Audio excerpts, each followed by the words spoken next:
Queridos, a paz do Senhor a todos. Estou mais uma vez aqui com meu filho Levi para fazermos uma rápida meditação na palavra do Senhor. Bom dia, na paz do Senhor, Levi. A paz, Senhor. Dá bom dia aí para os irmãos. Bom dia. Tudo bem, meus irmãos. A palavra de hoje, eu quero meditar com vocês, se encontra no livro, na carta aos Coríntios. A gente vai ver Paulo lidando com muitas situações naquela igreja.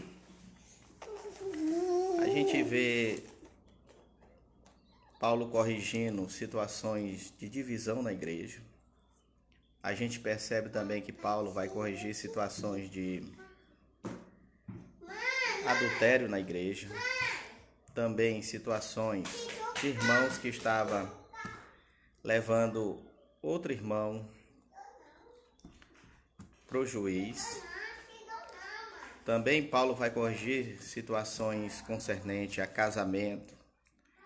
Pessoas que estavam perguntando se era necessário largar o esposo ou a esposa para poder se santificar mais. E Paulo ali vai corrigir todos os questionamentos concernentes ao casamento.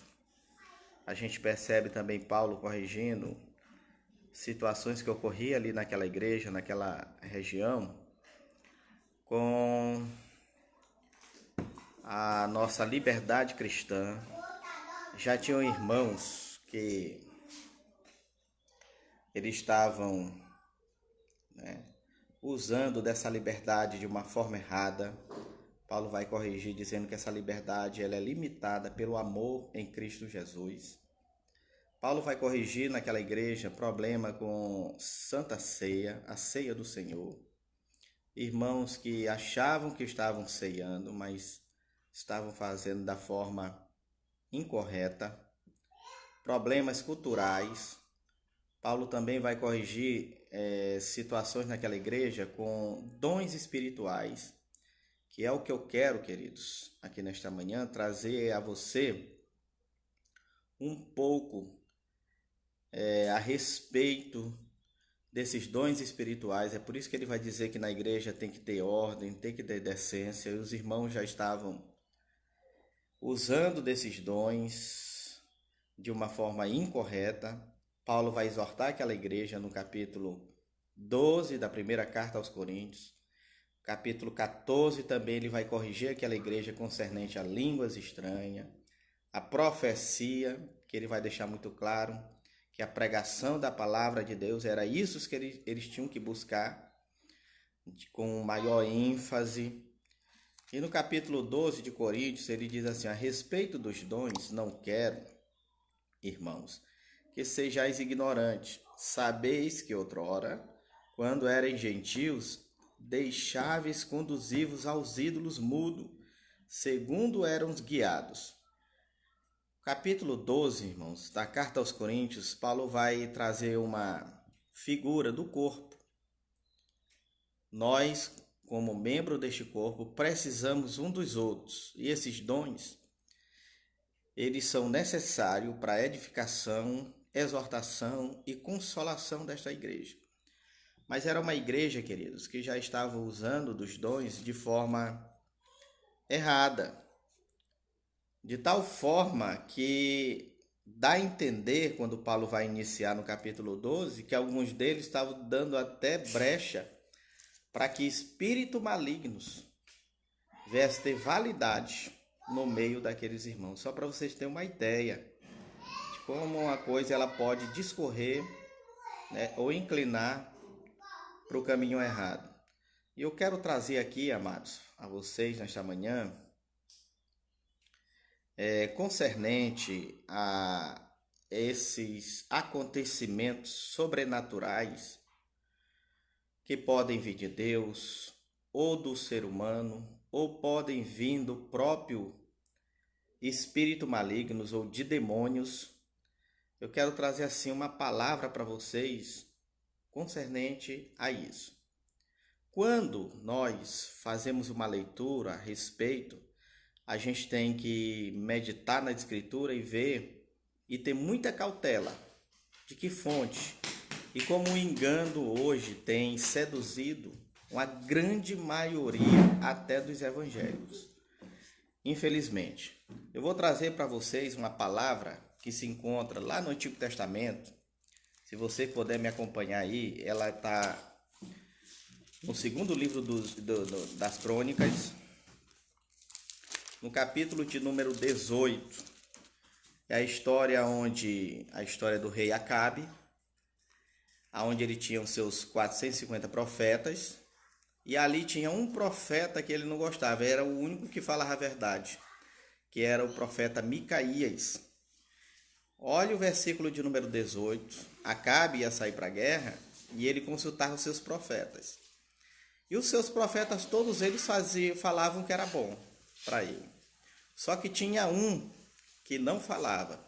Falava aquilo que Deus estava mostrando para ele, que era o Micaías.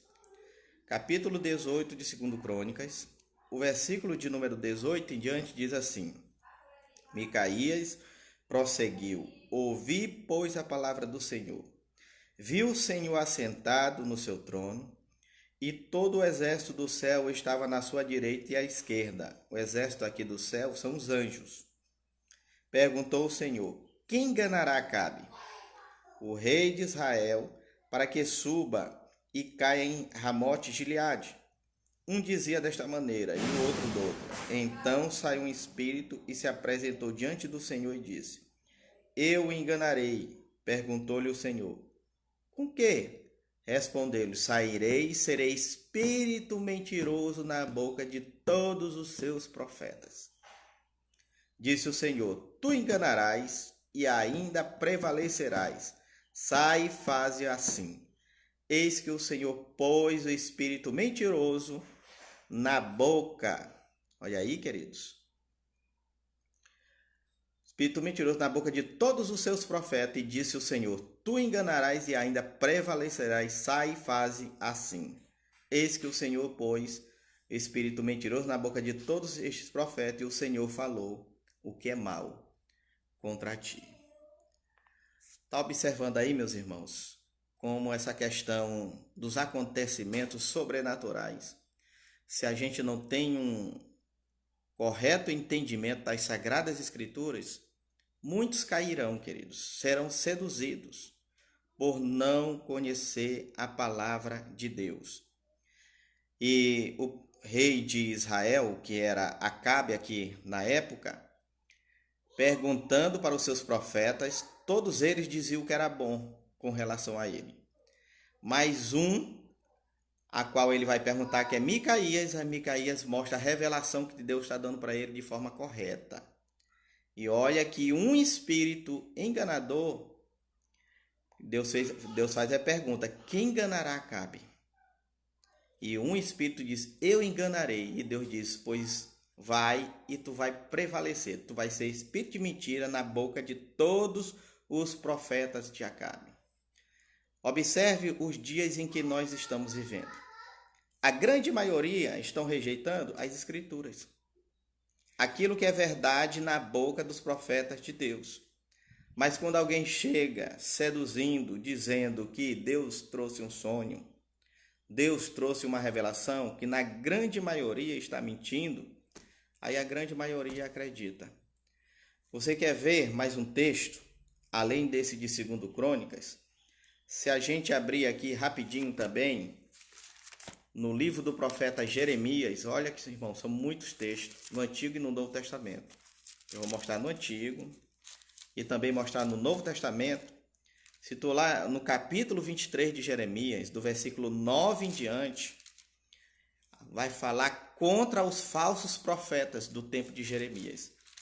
Quando ele chega no versículo, pode ler aí no versículo 9 todinho aí na sua casa.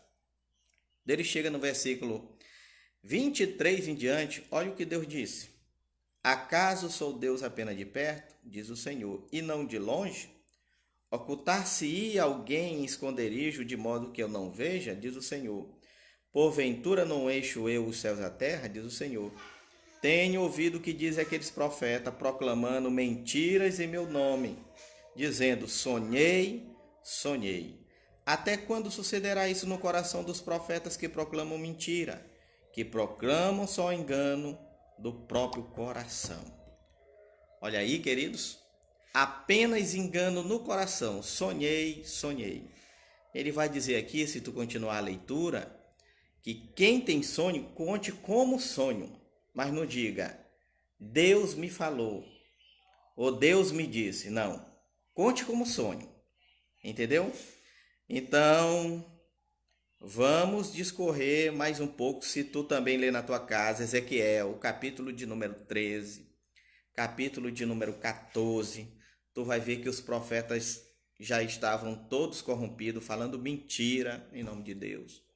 Se tu lê na tua casa aí em Miqueias, capítulo de número 2, capítulo de número 3, os profetas também corrompidos, falando mentira em nome de Deus. Mas eu quero te trazer para o Novo Testamento. Será que Deus no Novo Testamento nos revelou a mesma coisa? Eu quero te mostrar um texto, então, para você ver, queridos, como Paulo corrigindo a igreja de Corinto, que foi quando nós iniciamos aqui, como isso é muito sério. Ele estava fazendo uma correção para aquela que a igreja sabia usar os dons espirituais, que vêm do Espírito Santo, um Espírito que é santo e não mentiroso. Então, na segunda carta aos Tessalonicenses, no capítulo 2, o apóstolo Paulo, respondendo aos irmãos acerca da vinda de Jesus Cristo, ele vai falar da apostasia. Ele diz assim aos irmãos, irmãos, essas coisas não acontecerá, a vinda de Cristo, sem que antes venha apostasia. Agora, olha o versículo 7 em diante do capítulo 2 de 2 aos Tessalonicenses. Com efeito, o mistério da iniquidade já opera e aguarda somente que seja afastado aquele que agora o detém. Então será de fato revelado o iníquo, a quem o Senhor Jesus matará com o sopro de sua boca, destruirá pela manifestação da sua vinda. Olha aqui ele está falando da vinda de Jesus. Ora, o aparecimento do iníquo é segundo a eficácia de Satanás, com todo poder e sinais prodígios da mentira. Está falando de milagres, irmãos, coisa extraordinária, só que da mentira. Com todo engano da injustiça aos que perecem, porque não acolheram o amor da verdade para serem salvos. É por esse motivo, pois que Deus lhe manda a operação do erro, Deus lhe manda a operação do erro, para darem crédito à mentira, aí o pessoal vão dar crédito à mentira, a fim de serem julgados todos quantos não deram crédito à verdade. Antes, pelo contrário, deleitaram-se com a injustiça. Não deram crédito ao amor da verdade. Qual é o amor da verdade? Palavra de Deus, que é a quem nós devemos dar crédito. É a palavra do Senhor. Não deram. Aí o que foi que Deus permitiu? O espírito do engano, que é o espírito do anticristo, que já está no nosso meio. Nós sabemos através das escrituras isso. E esse espírito já opera, assim como o Espírito Santo opera neste mundo, salvando o povo de Deus, o espírito do engano também opera, mentindo, levando uma grande maioria nas suas mentes cativa ao erro. Para quê? Para não serem salvos. Então, o crédito, queridos, que nós devemos dar é às Escrituras. Paulo, falando para aquela igreja de Corintos, a qual nós iniciamos aqui essa palavra, ele vai dizer, meus irmãos, lá na segunda carta de Coríntios, no capítulo 11, pode ler aí na sua casa, está escrito no versículo 13 e 14, que se possível, Satanás se transfigura até em anjo de luz. Para quê? Para enganar as pessoas. Primeira carta a Timóteo, quando ele escreve, ele vai dizer que nos últimos dias muitos apostatarão da fé. Que fé? Da confiança da palavra de Cristo Jesus, a qual o Senhor Jesus, lá no sermão profético, no capítulo 24, ele vai dizer que nós temos que perseverar. Aquele que perseverar até o fim, este será salvo. Perseverar em quê, queridos? nas Escrituras. Perseverar em quê? Perseverar confiando naquilo em que Deus falou. Perseverar na palavra de Deus. É isso que nós precisamos perseverar. Se você ler também Apocalipse, capítulo de número 16, do versículo 13 em diante, tu vai ver ali que um espírito, lá fala espírito de Ram, é uma linguagem simbólica, entendeu? O espírito de Ram saiu ali também para enganar. Então, meus irmãos, tenhamos cuidado. Palavra que nós devemos dar validade é a palavra do Senhor. Fique com esta palavra. É o que disse Jesus: conhecereis a verdade e a verdade vos libertará. Que Deus em Cristo possa